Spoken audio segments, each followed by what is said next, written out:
ओम कृष्णाय वासुदेवाय हरे परमात्मने प्रणत क्लेशनाशाय गोविंदाय नमो नमः। ओम नमो भगवते वासुदेवाय। पूर्णमासी व्रत कथा। द्वापर युग में यशोदा जी ने श्री कृष्ण से कहा कि हे कृष्ण, तुम सारे संसार के उत्पन्न कर्ता, पोषक और उसके संहारक हो।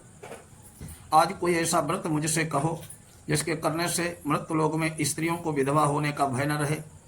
ये व्रत सभी मनुष्यों की मनोकामनाएं पूर्ण करने वाला हो। श्री कृष्ण जी कहने लगे, हे माँ, आपने अति सुंदर प्रश्न किया है। मैं आपसे ऐसे ही व्रत को सविस्तार कहता हूँ। सौभाग्य की प्राप्ति के लिए स्त्रियों को 32 पूर्णिमाओं का व्रत करना चाहिए। इस व्रत के करने से स्त्रियों को सौभाग्य संपत्ति मिलती है। ये व्रत अचल सौभाग्य देने वाला, संसार भगवान शंकर के प्रति मनुष्य मात्र की भक्ति बढ़ाने वाला है। यशोदा जी कहने लगे कि हे कृष्ण, सर्वप्रथम इस व्रत का मृत्युलोक में किसने किया, इसके विषय में विस्तार पूर्वक मुझसे कहो। भगवान श्री कृष्ण कहने लगे, हे माँ, भूमंडल पर यह अत्यंत प्रसिद्ध राजा चंद्रहास से पालित अनेक प्रकार के रत्नों से परिपूर्ण कातिका नाम की एक नगरी थी। वहाँ पर धनेश्वर नाम का एक ब्राह्मण और उसकी पत्नी सुशीला रहती थी। दोनों ही उस नगरी में बड़े प्रेम से एक साथ रहते थे। घर में धन धान्य की कमी नहीं थी। उनको एक ही दुख था कि उनके कोई एक संतान नहीं थी। एक समय एक तपस्वी योगी उस नगरी में आया। वो योगेश्वर धनेश्वर के घर को छोड़कर सब घरों से भिक्षा लाकर भोजन करता था। रूपवती से वो भिक्षा नहीं लिया करता था। वो योगी एक दिन किसी अन्य के घर भिक्षा लेकर गंगा के किनारे जाकर भिक्षा प्रेम पूर्वक खा रहा था। धनेश्वर ने ये सब देख लिया। अपनी भिक्षा के अनादर से दुखी होकर धनेश्वर योगी से बोला, महात्मन, आप सब घरों से भिक्षा लेते हैं परंतु मेरे घर से भिक्षा कभी नहीं लेते। इसका कारण क्या है? योगी कहने लगा, निपुत्री के घर की भीख पतितों के अन्न के तुल्य होती है। जो पतितों का अन्न खाता है वो भी पतित हो जाता है। क्योंकि तुम निपुते हो, अतः पतित हो जाने के भय से मैं तुम्हारे घर की भिक्षा नहीं लेता। धनेश्वर यह बात सुनकर अब बहुत दुखी हुआ। योगी के पैरों पर गिर पड़ा। कहने लगा, हे महाराज, यदि ऐसा है तो आप मुझे कोई पुत्र प्राप्ति का उपाय बतलाइए। आप सर्वज्ञ हैं, मुझ पर अवश्य ही एक कृपा कीजिए। धन की मेरे घर में कोई कमी नहीं, परंतु मैं पुत्र न होने के कारण अत्यंत दुखी हूँ। आप मेरे इस दुख का कारण हरण करें। आप सामर्थ्यवान हैं। ये सुनकर योगी कहने लगा कि हे ब्राह्मण, तुम चंडी की आराधना करो। घर जाकर उसने अपनी पत्नी से सब वृत्तांत कहा। स्वयं तप के निमित्त वन में चला गया। वन में जाकर उसने चंडी की उपासना की, उपवास किया। चंडी ने 16वें दिन उसको स्वप्न में दर्शन दिए और कहा कि हे धनेश्वर, या तेरे पुत्र होगा, वो 16 वर्ष की आयु में ही मृत्यु को प्राप्त हो जाएगा। ये तुम दोनों पति पत्नी 32 पूर्णमासियों का व्रत विधि पूर्वक करोगे तो वो दीर्घायु हो जाएगा। जितनी तुम्हारी सामर्थ्य हो, आटे के दिए बनाकर शिव जी का पूजन करना, परंतु 32 पूर्णमासी को 32 हो जाने चाहिए। प्रातःकाल होने पर इस स्थान के समीप भी तुम्हें एक आम का वृक्ष दिखाई देगा। उस पर तुम चढ़कर एक फल तोड़कर शीघ्र अपने घर लेकर चले जाना। अपनी पत्नी से वृत्तांत कहना। ऋतु स्नान के पश्चात वो स्वच्छ होकर श्री शंकर जी का ध्यान करके उस फल को खा लेगी। तब शंकर जी की कृपा से उसको गर्भ हो जाएगा। जब उस ब्राह्मण प्रातःकाल उठा, उसने उस स्थान के पास एक आम का वृक्ष देखा जिस पर एक अत्यंत सुंदर आम लगा हुआ था। उस ब्राह्मण ने उस आम के वृक्ष पर चढ़कर उस फल को तोड़ने का प्रयत्न किया, परंतु वृक्ष कई बार प्रयत्न करने पर भी वो चढ़ न पाया। तब वो ब्राह्मण को बहुत चिंता हुई। विघ्न विनाशक गणेश जी की वंदना करने लगा कि हे गणपति, हे दयानिधि, हे दया सिंधु, अपने भक्तों के विघ्नों को नाश करके उनके मंगल कार्य को करने वाले, दुष्टों का संहार करने वाले, रिद्धि सिद्धि के दाता, आप मुझको कृपा करके इतना बल दें कि मैं अपने मनोरथ को पूर्ण कर सकूं। इस प्रकार गणेश जी की प्रार्थना करने पर उनकी कृपा से धनेश्वर वृक्ष पर चढ़ गया। उसने फल को तोड़कर अपनी पत्नी को लाकर दिया। उसके पत्नी ने अपने पति के कथनानुसार उस फल को खा लिया और वो गर्भवती हो गई। देवी जी के असीम कृपा से उसके एक अत्यंत सुंदर पुत्र हुआ जिसका नाम उन्होंने देवीदास रखा। माता पिता के हर्ष और शोक के साथ वो बालक शुक्ल पक्ष की चंद्रमा की भांति बड़ा होने लगा। देवी जी की कृपा से वो बालक बहुत ही सुंदर, सुशील, विद्या पढ़ने में बहुत ही निपुण हो गया। दुर्गा जी की आज्ञा अनुसार उसकी माता ने 32 पूर्णमासी का व्रत रखना आरंभ किया जिससे उसका पुत्र दीर्घायु हो जाए। 16वां वर्ष लगते ही देवीदास के माता पिता को बड़ी चिंता हो गई कि कहीं उनके पुत्र की इस वर्ष में मृत्यु न हो जाए। जिसके लिए उन्होंने अपने मन में विचार किया कि यदि कोई दुर्घटना उसके सामने हो गई तो वे कैसे सहन कर सकेंगे। इसलिए उन्होंने देवीदास के मामा को बुलाया, कहा हमारी इच्छा है कि देवीदास 1 वर्ष तक काशी में जाकर विद्या अध्ययन करे, हम उसको अकेला भी नहीं छोड़ना चाहते, इसलिए साथ में तुम चले जाओ और 1 वर्ष के पश्चात उसको वापस लौटा लाना। सब प्रबंध करके उसके माता पिता ने काशी जाने के लिए देवीदास को एक घोड़े पर बैठा कर उसके मामा को उसके साथ कर दिया, किंतु ये बात उसके मामा और किसी को नहीं कही। धनेश्वर ने अपनी पत्नी के साथ अपने पुत्र की मंगल कामना दीर्घायु के लिए भगवती दुर्गा की आराधना पूर्णमासियों का व्रत करना आरंभ कर दिया। इस प्रकार बराबर 32 पूर्णमासी का व्रत पूरा किया। एक दिन दोनों मामा और भांजा मार्ग में रात्रि बिताने के लिए किसी गांव में ठहरे।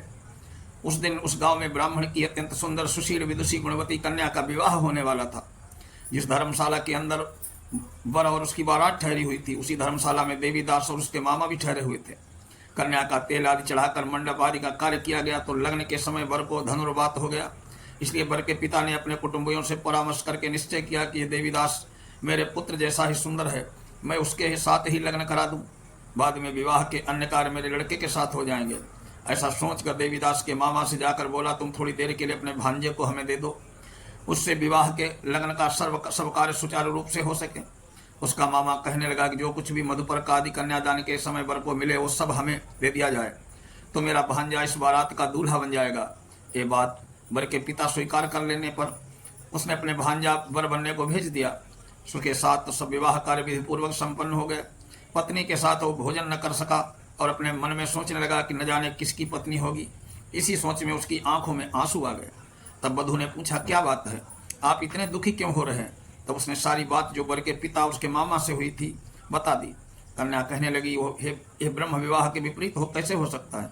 देव ब्राह्मण अग्नि के सामने मैंने आपको ही अपना पति बनाया है, इसलिए आप ही मेरे पति हैं, मैं आपकी ही पत्नी रहूंगी, किसी अन्य की कदापि नहीं। देवीदास ने कहा, ऐसा मत करिए, क्योंकि मेरी आयु बहुत थोड़ी है, मेरे पश्चात आपकी क्या गति होगी, इन बातों को अच्छी तरह विचार लो। परंतु दृढ़ विचार वाली थी, बोली, जो आपकी गति होगी वही मेरी गति होगी। हे स्वामी, आप उठिए, भोजन करिए, आप निश्चय ही भूखे होंगे। उसके बाद देवीदास और उसकी पत्नी दोनों ने भोजन किया। प्रातःकाल 4 बजे देवीदास ने अपने पत्नी को 3 नगों से जड़ी एक अंगूठी दी, एक रुमाल दिया, बोला, प्रिय इसे लो, संकेत समझकर स्थिर चित्त हो जाओ, मेरा मरण और जीवन जानने के लिए एक पुष्प वाटिका बना लो, उससे सुगंध वाली एक नवमल्लिका लगा लो, उसको प्रतिदिन जल से सींचा करो, आनंद के साथ रहो। जिस समय और जिस दिन मेरा प्राणांत होगा ये फूल सूख जाएंगे और जब ये फिर हरे हो जाए तो जान लेना कि मैं जीवित हूँ, इसमें कोई संशय नहीं है। ये समझाकर वो चला गया। प्रातःकाल होते ही वहाँ बाजे बजने लगे। जिस समय विवाह के कार्य समाप्त करने के लिए वर और सब बराती मंडप में आए तो कन्या ने वर को भली प्रकार से देखकर अपने पिता से कहा कि ये मेरे पति नहीं है, मेरे पति वही है जिनके साथ रात्रि में मैं पाणी ग्रहण संस्कार हुआ था, इसके साथ मेरा विवाह नहीं हुआ। यदि वो वही हैं तो बताएं कि मैंने इनको क्या दिया। मधुपर्क और कन्यादान के समय जो मैंने आभूषण आदि दिए थे उन्हें दिखाएं, रात में मैंने क्या बातें कही थी वो सब सुनाएं। पिता ने उसके कथनानुसार वर को बुलवाया। कन्या की सब बातें सुनकर कहने लगा कि मैं कुछ नहीं जानता। उसके पश्चात लज्जित हो चला गया। सारी बारात भी अपमानित होकर वहां से लौट गई।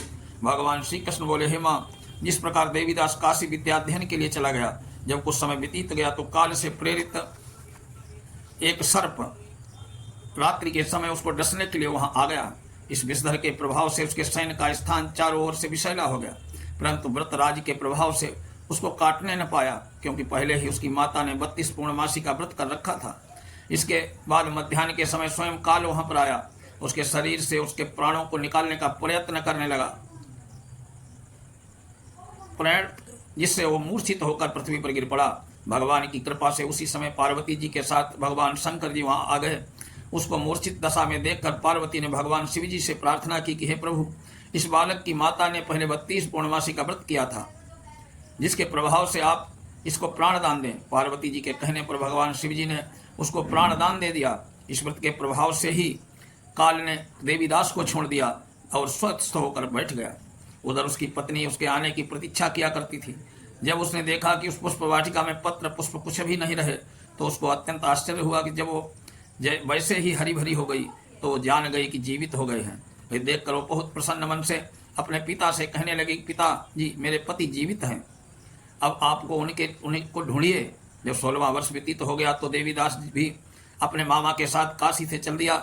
उधर उसके ससुर उसको ढूंढने के लिए अपने घर के जाने वाले ही थे कि दोनों मामा भांजे वहां आ गए। उनको आया देखकर उनका ससुर बड़ी प्रसन्नता के साथ अपने घर ले आया। उस समय नगर के निवासी भी इकट्ठे हो गए। सबने विश्वास कर लिया कि अवश्य ही इसी बालक के साथ कन्या का विवाह हुआ था। उस बालक को जब कन्या ने देखा तो पहचान लिया, कहा यह तो वही है जो संकेत करके गए हैं। उसके बाद सभी कहने लगे भला हुआ जो ये आ गया। सब नगरवासियों ने आनंद मनाया। कुछ दिन बाद देवीदास ने अपनी पत्नी और मामा के साथ ससुर के घर से बहुत सा दान दहेज लेकर अपने घर के लिए प्रस्थान किया। जो अपने गांव के निकट आ गया तो लोगों ने उसको देखकर उसके माता पिता को पहले ही जाकर खबर दे दी कि तुम्हारा पुत्र देवीदास अपनी पत्नी और मामा के साथ आ रहा है। ऐसा समाचार सुनकर पहले तो उन्हें विश्वास नहीं हुआ, किंतु जब लोगों ने आकर उसकी बात का समर्थन किया तो बड़ा आश्चर्य हुआ। लेकिन थोड़ी ही देर में देवीदास ने आकर अपने माता पिता के चरणों में अपना सिर रखकर प्रणाम किया। उसकी पत्नी ने अपने सास ससुर के चरणों का स्पर्श किया तो माता पिता ने अपने पुत्र और पुत्रवधू को हृदय से लगा लिया। दोनों की आंखों में प्रेमाश्रु बहने चले। अपने पुत्र और पुत्रवधू के आने की खुशी में धनेश्वर ने बहुत बड़ा उत्सव किया। ब्राह्मणों को बहुत सी दान दक्षिणा देकर प्रसन्न किया। श्री कृष्ण जी कहते हैं कि इस प्रकार धनेश्वर 32 पूर्णिमाओं के व्रत के प्रभाव से पुत्रवान हो गया। जो भी स्त्रियां इस व्रत को करती हैं वे जन्म जन्मांतरों तक वैधव्य का दुख नहीं भोगती और सदैव सौभाग्यवती रहती हैं। मेरा एक वचन है, इसमें कोई संदेह नहीं है। ये व्रत पुत्र पौत्रों को देने वाला, संपूर्ण मनोकामनाओं को पूर्ण करने वाला है। 32 पूर्णिमाओं के व्रत करने से व्रत करने वाले की सभी इच्छाएं भगवान शिव जी की कृपा से पूर्ण हो जाती हैं। श्री पूर्णमासी व्रतायाम संपूर्ण। बोलिए पूर्णमासी माता की जय हो। पूर्णमासी व्रत का उद्यापन विधि। अनंतर माता पूर्णमासी के व्रत के उद्यापन की विधि जानने की इच्छा जानकर श्री कृष्ण बोले, हे माता, मार्गशीर्ष अगहन मास और वैशाख मास की पूर्णिमा को व्रत आरंभ करना चाहिए और भादव या पौष को छोड़ देना चाहिए।